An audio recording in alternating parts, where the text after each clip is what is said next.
Jusqu'où un empire est-il prêt à aller pour faire taire une seule voix?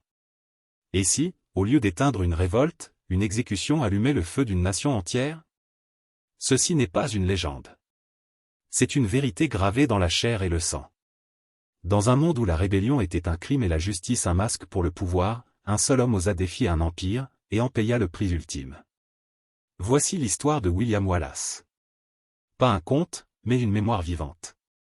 L'année est 1305. Dans les rues pavées de Londres, le tumulte habituel des marchands et le martèlement des sabots de chevaux sont couverts par les clameurs d'une foule avide de sang. Ce matin d'août, ils ne sont pas venus pour un marché, mais pour assister à l'une des exécutions les plus terrifiantes de l'histoire. C'est une fête morbide. Les enfants sont perchés sur les épaules de leur père. Des marchands ambulants vendent du vin, du pain et même des médaillons gravés de la tête de Wallace. Le pouvoir anglais a fait de ce supplice une célébration nationale. L'homme qu'ils sont venus voir mourir est William Wallace, le chevalier écossais qui osa défier la couronne anglaise et rallier son peuple contre l'oppression étrangère.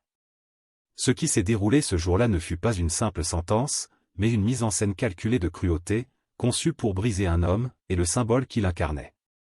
Mais pour comprendre cette fin tragique, il faut revenir au début. Wallace n'était pas un noble. Fils d'un petit propriétaire terrien, il grandit dans une Écosse blessée, marquée par la domination anglaise et les pertes familiales. Cette douleur fut le ferment de sa révolte. Dès son jeune âge, Wallace se distingua par son courage, sa maîtrise de l'épée et son esprit stratégique. Il ne cherchait pas la vengeance, mais la justice. Il croyait que la liberté était un droit de naissance, et non un privilège accordé. En 1297, il mena ses hommes à la bataille du pont de Stirling. Ce fut plus qu'une victoire militaire, c'était un choc symbolique. Pour la première fois, l'Angleterre fut ébranlée. Le peuple écossais vit en Wallace un phare d'espoir. Ses ennemis, eux, y virent un danger à éliminer. Wallace devint l'incarnation vivante d'un rêve écossais, une nation unie, debout, indépendante. Et ce rêve, pour l'Angleterre, devenait une menace bien réelle. Wallace combattit pendant des années pour une Écosse libre. Il ne revendiquait ni trône, ni titre. Seulement la dignité. On le proclama gardien de l'Écosse, mais même cet honneur ne le protégea pas de la trahison. Peu à peu, les nobles, par peur ou par corruption, l'abandonnèrent. Ce combat n'était pas seulement militaire, il était politique, moral, presque spirituel. Wallace portait la voix d'un peuple qui refusait de plier le genou. Il devenait un drapeau vivant. C'est pourquoi sa chute était indispensable aux yeux d'Édouard Ier. En 1305, il fut capturé près de Glasgow, trahi par l'un des siens, Sir John Mantet. Dès cet instant, son sort fut scellé. Le roi d'Angleterre ne cherchait pas un procès, mais un exemple. Un message de terreur à graver dans les esprits. Le trajet vers Londres fut une torture. Enchaîné, Wallace fut traîné de ville en ville. Des foules se pressaient pour voir cet homme devenu mythe. Ce n'était plus un guerrier, mais une bête exposée en spectacle. Il dormait à même le sol, nourri à peine, injurié par les enfants et frappé par des gardes. Sa dignité restait intacte, mais son corps s'épuisait.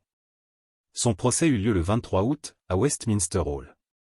On l'accusa de trahison, de meurtre, de sacrilège. L'ironie était cruelle, Wallace n'avait jamais reconnu Édouard comme son roi.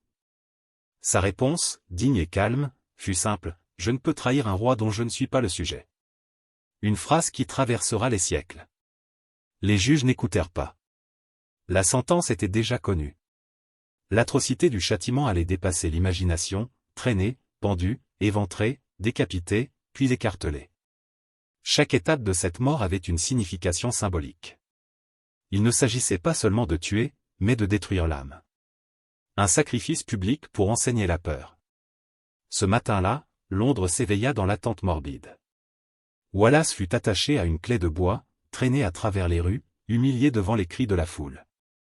Les autorités avaient orchestré chaque détail pour que l'agonie soit lente et publique. Arrivé à Smithfield, il fut pendu, mais retiré avant de mourir. Encore conscient, on lui ouvrit le ventre. Ses entrailles furent arrachées et brûlées devant ses yeux. Le silence qu'il garda devint légende. On dit qu'il ne cria jamais. D'autres jurent qu'il murmura encore le nom de sa terre, Alba. La décapitation mit fin à son supplice, mais pas à son humiliation. Sa tête fut enduite de goudron et plantée sur le pont de Londres. Ses membres furent envoyés à Newcastle, Berwick, Stirling et Perth. Partout, son corps morcelé devint une sinistre mise en garde. Pourtant, ces morceaux de chair n'inspirèrent pas la peur. Ils devinrent des reliques. Des symboles de résistance. Des preuves qu'on ne tue pas une idée avec une corde ou une lame. Mais Édouard avait sous-estimé le pouvoir d'un symbole. Au lieu d'éteindre la résistance, Wallace l'enflamma. Il devint martyr, légende, cri de guerre. Robert the Bruce, témoin de cette fin, se leva avec une détermination renouvelée. En 1314, à Bannockburn, l'Écosse remportait une victoire décisive. Wallace n'y était pas physiquement, mais son esprit guidait chaque lame levée. Avec le temps, son nom traversa les frontières. Il inspira des chansons, des récits, des films. Il cessa d'être un simple rebelle pour devenir l'incarnation de la lutte pour la liberté. Les générations écossaises n'ont jamais oublié. Son histoire se murmurait dans les chaumières, s'enseignait autour des feux, s'incarnait dans les regards fiers des peuples opprimés. Wallace représentait le courage pur. Aujourd'hui encore, il reste un rappel que la dignité peut survivre à la torture. Qu'un corps peut être brisé, mais qu'un idéal résiste.